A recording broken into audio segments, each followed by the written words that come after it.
नमस्कार, capital TV देख रहे हैं आप। मैं हूं आपके साथ पूजा। ब्रेकिंग नाउ में बड़ी खबर आपको बता रहे हैं। मिशन एमपी के तहत पीएम मोदी आज भोपाल पहुंचे थे, जहां पे भाजपा कार्यकर्ता महाकुंभ में शामिल हुए। एक अच्छा खासा लंबा चौड़ा एक रोड शो भी किया है, साथ ही पीएम मोदी ने रैली को संबोधित भी किया है। पर रैली के जरिए पीएम मोदी ने कांग्रेस पार्टी पर, विपक्ष पर चुन चुन कर प्रहार किया और कांग्रेस पार्टी पर हमला बोलते हुए पीएम मोदी ने कहा कि कांग्रेस पार्टी का ठेका अब अर्बन नक्सलियों के पास है। कांग्रेस अब वो पार्टी हो गई है जो जंग लगा लोहा है, जो रखे रखे खराब हो जाता है। इसी के साथ पीएम मोदी ने भ्रष्टाचार पर भी कांग्रेस पार्टी पर हमला बोला। जमकर वार किया है एमपी से पीएम मोदी ने। और इस बड़ी खबर पे मेरे साथ न्यूज रूम से जुड़े हुए हैं कैपिटल टीवी के editor in chief doctor Manish Kumar. आज जिस तरह से पीएम मोदी विपक्ष पर बरस रहे थे, क्या संदेश देने की कोशिश कर रहे थे जनता को? देखिए, आज पंडित दीनदयाल उपाध्याय की जयंती है और इसलिए कार्यकर्ता महाकुंभ का कार्यक्रम रखा गया।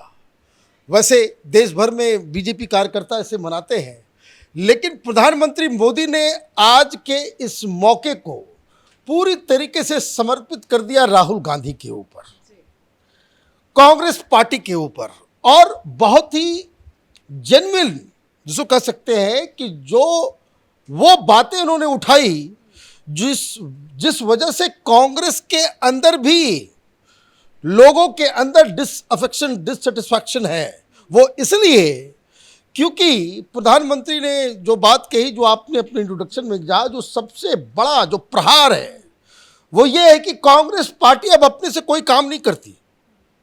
कांग्रेस पार्टी के नेता कार्यकर्ता सब साइडलाइन कर दिए गए हैं। पार्टी कैसे चलाना है इसका ठेका अर्बन नक्सल्स को दे दिया गया है।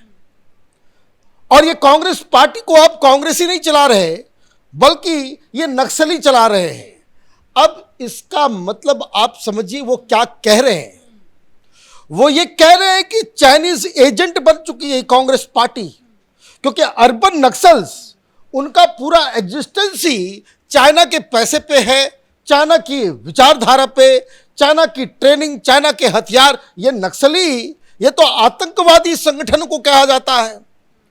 जो हिंदुस्तान के अंदर जो नक्सलिज्म है, जो सीपीआई माओइस्ट, वो दुनिया के ड्रेडेड आतंकी संगठनों में से है, जिसका समर्थन ये अर्बन नक्सल्स करते हैं। अब आपने पॉलिटिकली कहां आपने पहुंचा दिया कांग्रेस पार्टी को। आप कांग्रेस पार्टी के बारे में ये कह रहे हैं ये आतंकवादी, ये टुकड़े टुकड़े गैंग, ये भारत तेरे टुकड़े होंगे इंशाअल्लाह इंशाअल्लाह करने वाले लोग अब ये कांग्रेस पार्टी चला रहे हैं। यह अब तक का कांग्रेस पार्टी और राहुल गांधी के ऊपर सबसे बड़ा प्रहार इसको माना जाए। दूसरी चीज, उन्होंने कहा कि ये जो कांग्रेस पार्टी है ये लोहे के जैसा है, पुराना लोहा, जंग लगा लोहा, जंग जिसमें लग गया हो उसको जो पड़े पड़े जो सड़ने लगता है। कांग्रेस पार्टी उस तरह की पार्टी हो गई है। और वो क्यों ये बात कह रहे थे?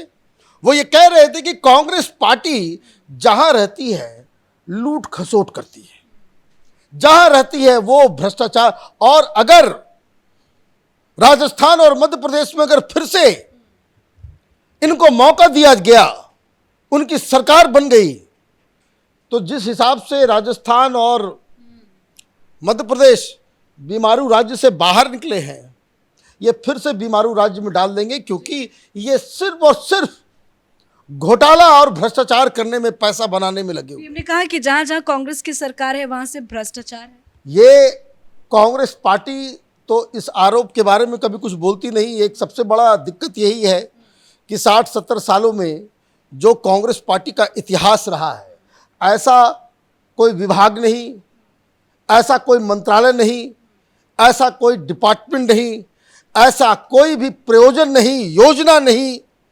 जिसमें कांग्रेसियों ने लूट नहीं मचाई हो। तो ये तो एक जेन्युइन तरह का क्रिटिसिज्म है। लेकिन एक बात और प्रधानमंत्री मोदी ने कही, जो राहुल गांधी के ऊपर, कि राहुल गांधी को ये लगता है कि देश में जो गरीबी है, देश में जो स्थिति है, वो कोई पर्यटन का चीज़ है, ये ठीक पहले ज़माने में जो एक आम धारणा कि विदेशी हिंदुस्तान आते हैं, आप देखिए कहाँ से प्रधानमंत्री मोदी लॉजिक लेकर के आते हैं कि भाई कई सारी फिल्मों में उस तरह के सीन देखने को मिलता है कि विदेशी आए हुए हैं, पुअर पीपल उसको तस्वीर बनाते हैं, उसकी फ़ोटो खिंचवाते हैं और पूरी दुनिया में भारत में क्या गरीबी है वो गरीबी दिखा करके जो है वो अपनी राजनीति, तो वो प्रधानमंत्री मोदी ने आज राहुल गांधी को उसी तरह के ब्रैकेट में जो है डिफाइन किया कि ये किसानों के पास जाते हैं, कैमरे लेके जाते हैं। ये कोई इवेंट है? आप कुली बन जाते हो, कैमरे लेकर के जाते हो, आप ट्रक पे चढ़ जाते हो। ये आप जो काम कर रहे हो ये क्या, इसका क्या मकसद है? ये टूरिज्म चल रहा है, राजनीति करने का ठेका आपने चाइनीज एजेंट्स को दे दिया और खुद फोटो शूट करवा रहे हो, स्टूडियो बनाया हुआ है। तो ये इस तरह के अटैक्स का जवाब अभी तक तो सुनने में नहीं आया कि भाई नड्डा के बयान को भी हालांकि प्रधानमंत्री मोदी ने दोहराया है कि सिल्वर चम्मच के साथ पैदा हुए हैं, ये क्या जाने गरीबी। बिल्कुल सही बात है ये।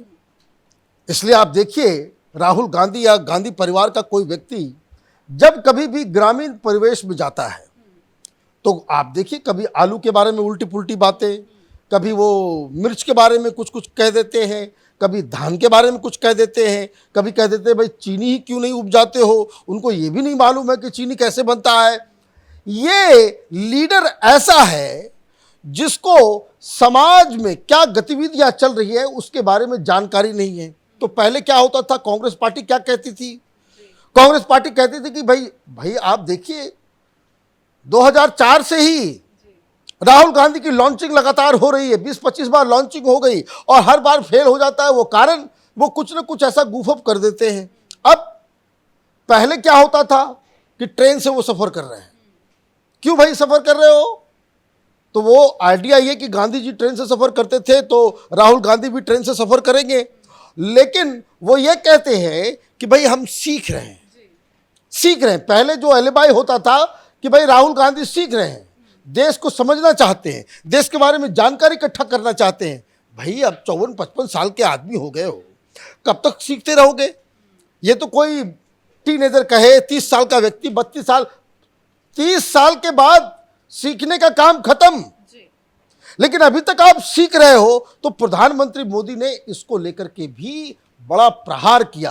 अब एक और बड़ा मुद्दा जिसको लेकर के प्रधानमंत्री मोदी ने कहा कि अभी जो वुमेन रिजर्वेशन बिल आया उसको लेकर के उन्होंने कहा कि देखिए बड़े भारी मन से ये जो विपक्ष की मजबूरी बन गई और ये बहुत ही भारी मन से जो है ये लोग जो है समर्थन किए, वोटिंग किया। लेकिन अगर इनको मौका मिलेगा तो फिर ये अपना खेल खेल जाएंगे, महिलाओं के साथ ये धोखा करेंगे। क्योंकि ये जो वर्ड इस्तेमाल वो करते हैं घमंडिया अलायंस जो है, ये वही लोग हैं जिन्होंने पिछली बार 2008 में वुमेन रिजर्वेशन बिल को रोका था और बहुत ज़्यादा अभद्रता, मारपीट, घूसाबाजी सब कुछ इन्होंने उस बिल को रोकने के लिए किया था। तो प्रधानमंत्री मोदी यही बता रहे हैं कि जो विपक्ष है ये विपक्ष हिंदुस्तान को पीछे लेकर के जाना चाहता है, 20वीं शताब्दी में लेकर के जाना चाहता है, 70s में लेकर के जाना चाहता है, 90 के पहले के दौर में लेकर के जाना चाहता है। जबकि भारतीय जनता पार्टी और खुद के बारे में प्रधानमंत्री मोदी ने कहा कि हम 2047 तक भारत को एक डेवलप्ड कंट्री बनाने में हम लोग जुटे हुए हैं। तो ये जो आज प्रधानमंत्री मोदी जिस तरीके से जो पहले लेकिन ये जो भीड़ और ये जो हुजूम नजर आया आज रोड शो में भी हमने देखा कि काफी ज्यादा भीड़ थी। कार्यकर्ता तो थे ही मौजूद लेकिन काफी जनता भी शामिल होने के लिए इस रैली में आए थे। तो ये भीड़, चुनाव इस साल के अंत में होने हैं, पीएम मोदी ने जीत का मंत्र तो दे दिया है, लेकिन बीजेपी के लिए एमपी का रन कितना मुसीबत भरा होने वाला है। प्रधानमंत्री मोदी बिना किसी डाउट के आजाद भारत के सबसे पॉपुलर लीडर हैं, इसमें किसी को कोई शक सुबह होने की कोई गुंजाइश ही नहीं है। प्रधानमंत्री मोदी 9 साल के बाद भी इनकी अगर अप्रूवल रेटिंग, इनकी पॉपुलैरिटी रेटिंग जो है 70% के आसपास है, तो ये बताता है कि लोगों के ये दिलों में बसे हुए हैं। और इसलिए प्रधानमंत्री मोदी अगर रोड शो करते हैं, मुझे इस बार कई जगह पर्सनली जाने का मौका मिला है, लोग अपने मन से घंटों वहां इंतजार करते रहते हैं कि एक झलक प्रधानमंत्री मोदी को देख लें। ये ऐसा लगता है कि हिंदुस्तान की जनता प्रधानमंत्री को एक झलक देख ले तो उनको लगता है कि जीवन जो है वो सफल हो गया हो। ये इस भावना के साथ लोग प्रधानमंत्री मोदी के रोड शोज में आते हैं। तो ये कोई आश्चर्यजनक बात नहीं है कि प्रधानमंत्री मोदी रोड शो करें और वहां पे हुजूम ना उतरे। धन्यवाद अपडेट के लिए। और ये जो रोड शो पीएम मोदी ने किया है जिसमें जिस तरह से हुजूम नजर आया है उसे देखकर विपक्षी पार्टियों की नींद उड़ गई है। 2 हफ्ते में एमपी में पीएम मोदी का ये दूसरा दौरा है। इस साल के अंत में चुनाव है और एमपी के रन से पीएम मोदी ने जमकर विपक्ष पर हमला बोला है। चुन चुनकर कांग्रेस पार्टी को करारा जवाब दिया है। इस बड़ी खबर में मेरे साथ फिलहाल इतना ही। कैमरा पर्सन रवि के साथ मैं पूजा, कैपिटल टीवी।